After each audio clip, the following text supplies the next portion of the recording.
Have you tried dating during these difficult times? Well, we're going to have some tips now. If this is the area of your life that you would like us to concentrate on for you at the moment. And to talk us through the pitfalls and how to date safely, we'll talk to Naomi Walkland, the head of the dating app Bumble in the UK and Ireland. And it says here Singleton Lottie Bedlow. That's like describing someone as convicted murderer. Lottie Bedlow, who was a Great British Bake Off contestant last year. Naomi and Lottie, welcome to the show. How are you doing? Good, thank you. Thanks for having us. No, nice to have you with us. Lottie, at the moment, apparently you are in the middle of are you dating at the moment? I am doing my very best to carry on dating throughout lockdown, yes. And there are various ways in which I'm finding creative ways coming up with how we can still date, even though we are in a national lockdown.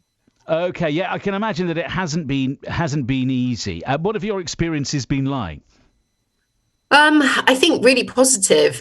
For me, I'm very awkward on a first date anyway, as you can probably imagine. It's not my best thing. And this has meant that I've had to get online and meet people online virtually first. So using, there's a function on Bumble, which is like a video call. And that for me has meant that I can jump on, have conversations with people, get to know them a little bit before I go, full out and commit to that socially distanced walk. Yeah, that's a big thing now, isn't it? It's that's the big step, because gone are the days of casually bumping into someone in a bar or wherever, quite frankly, and your eyes meet across a crowded room and all of that kind of stuff. It's just completely different, a completely different way of having to go about things. Yeah, those days are behind us, I think. But I have to say that I see it as a positive, because for me, it means I don't have to do any of that.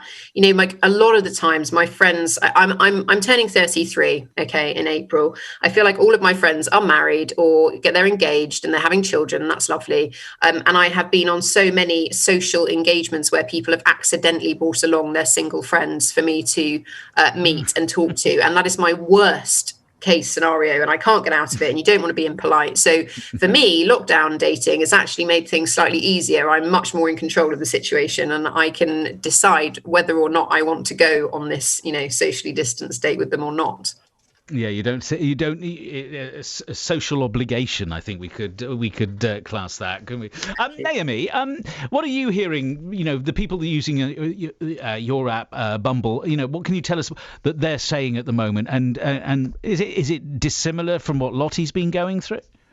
No, it's exactly that. I think, when we look back on this year, there have been some real ups and downs, but there's a lot of positives. I think, when we think about, like Lottie saying, that you can date from the comfort of your home, or, we don't have to have these awkward bar dates or dinner dates, so to say. And I think there's been a lot of positive. I think what we've noticed in some research that we've done is that a lot of Brits now feel comfortable to say that they're met on a dating app. So there's a lot of the stigma around dating apps has really changed. And when I think about myself, so I actually met my husband on Bumble, and there was a little bit of stigma. And I think now the pandemic has really kind of normalized online dating, and there's been some really positive changes. I mean, the fact that we know that a lot of our community feel like they can build connections online, like they feel like they can be intimate with somebody online as well.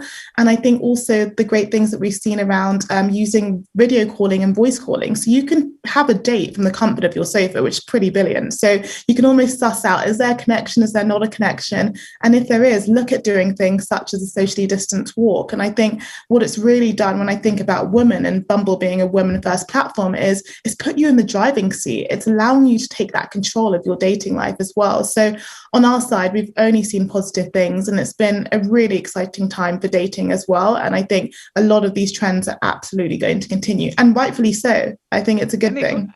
And of course, the last year, if anything, has been the year of Zoom and of everybody talking to each other via a screen, pretty much. And I suppose that's not going to go away, is it? That way of communicating, of meeting people, of judging somebody, weighing them up. That can carry on. Yeah, absolutely. And I think we've all been we're all a bit guilty about judging people as well. But I think this period has really allowed us to all kind of think about, like, what do we actually want? And when I think about my friends who are dating and on dating apps, it's really focused on what actually matters. And I think people are willing to kind of show up a bit more authentically and really feel comfortable saying, like, I want this and I want to date in this way. And video calling and voice calling is a great kind of interlude to doing that and seeing if there is that connection. And on our side, I think it's been good. And I think it's really refreshing for anyone dating right now that there is that opportunity to kind of take things slower, get to know that person. And again, just doing it from the comfort of your own home. It's so convenient now. It really is convenient.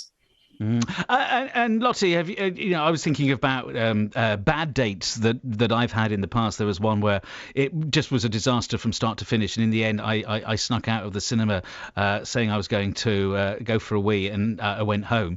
Have you had the dates from hell yourself? Oh, we've all been there. I think that there are. Yeah, I could go into much detail, but I'll save it for another time.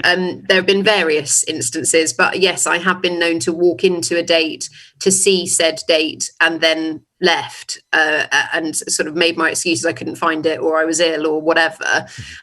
So yeah, we've all been there, and I think that this is the perfect excuse to kind of really just check that person is who they say they are on a, jump on a quick voice on a video call, see they are who they say they are, and you can really get to know that person more. I find also backgrounds really interesting. So let's see what they have behind them, what's on their bookcase. You know what I mean? Like, have they got family members in framed photographs? Are there things there that I can pick out that maybe they're not that going to be that forthcoming in talking about? You can kind of see in, and you think, okay, I'm really getting a feel for this person, and that makes it much more likely that when you do meet up, you're going to have a successful date rather than this kind of awkward first date that you might experience otherwise. Excellent. I love that. It's like your inner Miss Marple is coming out. Lottie, lovely to talk to you. Thanks for joining us. And to you, Naomi. That's Naomi Walkland, head of Bumble.